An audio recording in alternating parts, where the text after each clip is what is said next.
Quando olhamos para a Terra do espaço, existe uma verdade que salta aos olhos antes de qualquer continente. Não é o cinza das cidades. Não é o verde das florestas. É o azul. Um azul imenso, profundo, dominante. A Terra não é um planeta de continentes. É um planeta de oceano. Esse oceano cobre cerca de 71% da superfície do planeta.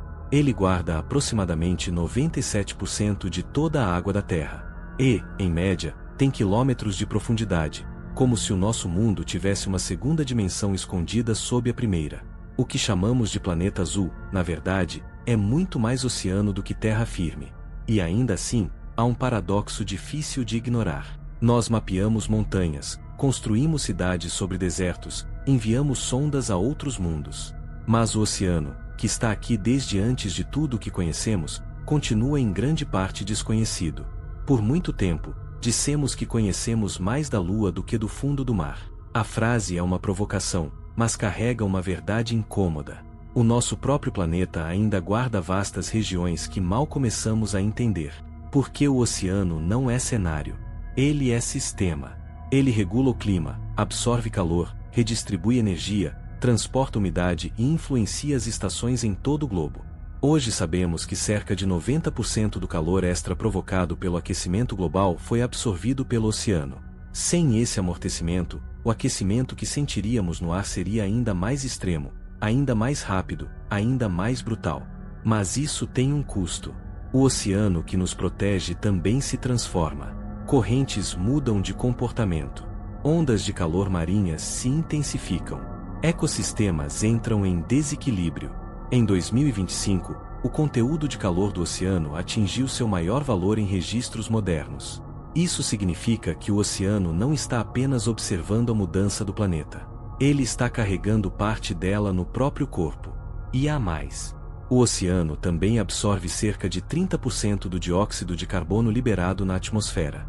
Isso ajuda a frear o acúmulo de gases que aquecem o planeta. Mas essa absorção tem consequência química. A água do mar se torna mais ácida. Desde a era pré-industrial, o pH da superfície oceânica já caiu cerca de 0,1 unidade. Pode parecer pouco. Não é. Em termos químicos, isso representa uma mudança profunda, capaz de afetar organismos inteiros, cadeias alimentares e o equilíbrio de ambientes que sustentam a vida marinha. Então, quando pensamos no oceano, precisamos pensar além da beleza. Precisamos pensar em engenho biológico, em estabilidade planetária, em uma máquina viva, silenciosa e colossal, trabalhando sem pausa para que a vida na superfície continue possível. E talvez a função mais surpreendente do oceano seja esta: ele produz oxigênio. Não como uma metáfora. Produz de verdade. Microscópicos organismos chamados fitoplâncton realizam fotossíntese na superfície do mar e ajudam a gerar cerca de metade do oxigênio da Terra. Metade. Cada inspiração que tomamos está ligada, de alguma forma, a esse processo invisível que acontece no oceano. É um lembrete poderoso de que a vida terrestre e a vida marinha nunca estiveram separadas. Elas sempre fizeram parte do mesmo sistema. E quando a ciência tenta recuar ainda mais no tempo, até a origem da vida, o oceano volta a aparecer como protagonista. Os cientistas acreditam que a vida na Terra começou ali, em águas primitivas, bilhões de anos atrás.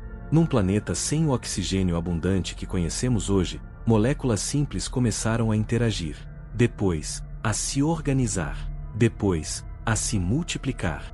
Algumas hipóteses apontam para ambientes hidrotermais no fundo do mar, onde energia química poderia sustentar ecossistemas inteiros mesmo sem luz solar. Em outras palavras, vida sem sol existe. E isso muda tudo o que imaginamos sobre o início da existência. Talvez o oceano não tenha apenas abrigado a vida. Talvez tenha sido seu berço. Talvez a história de cada árvore, cada animal, cada ser humano, tenha começado ali, em águas antigas que hoje continuam movendo o planeta. Mas agora vem a parte mais inquietante. Se o oceano foi essencial para o começo da vida, por que ele ainda parece tão impossível de conhecer por completo? Porque a maior parte dele nunca foi realmente explorada. A partir de cerca de 200 metros de profundidade, a luz do Sol começa a falhar de forma decisiva. Primeiro vem a zona crepuscular. Depois, a meia-noite oceânica. Mais abaixo, a escuridão se torna total. A água esfria. A pressão aumenta de maneira absurda. E o mundo que conhecíamos na superfície simplesmente deixa de valer. Ali, os sentidos humanos perdem referência. O azul desaparece. O horizonte desaparece. E a realidade passa a obedecer outras regras. Em algumas regiões, a vida responde com luz própria. Em outras, com transparência quase fantasmagórica. Em outras ainda, com dentes enormes, formas improváveis e estratégias que parecem mais estrangeiras do que familiares. Mais de 75% dos animais do oceano aberto produzem sua própria luz. A bioluminescência vira linguagem, caça, defesa e camuflagem numa noite que nunca termina. E isso é apenas a superfície do mistério. Porque o fundo do mar ainda está longe de ser conhecido por completo.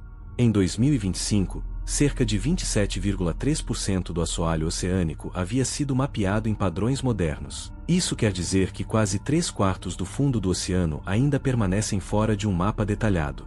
E mapear, por si só, não significa explorar. Desenhar o relevo não é o mesmo que entrar nele. Viver suas pressões, encontrar suas formas ocultas, observar sua fauna e ouvir o que esse mundo tem a revelar. No ponto mais profundo da Fossa das Marianas, a pressão é tão extrema que chega a cerca de 1000 vezes a pressão ao nível do mar. É como se a física se tornasse um predador. Como se cada metro descido apagasse uma certeza antiga e substituísse por uma pergunta nova. E é aí que o oceano se torna ainda mais fascinante. Não porque ele seja totalmente inacessível, mas porque ele ainda está sendo descoberto. A cada expedição, a cada novo mapa, a cada veículo que desce para regiões onde a luz nunca chega, encontramos sinais de que a Terra é muito mais complexa do que imaginamos. Novas montanhas submersas, vales gigantescos, vulcões ativos, ecossistemas inteiros e, talvez, espécies que nenhum olho humano viu antes. Há algo de profundamente humilde nessa constatação. O planeta em que vivemos não terminou de ser compreendido. O oceano nos alimenta, nos protege, nos dá oxigênio, molda o clima, guarda a memória da origem da vida e, ao mesmo tempo, mantém em silêncio uma imensidão de segredos.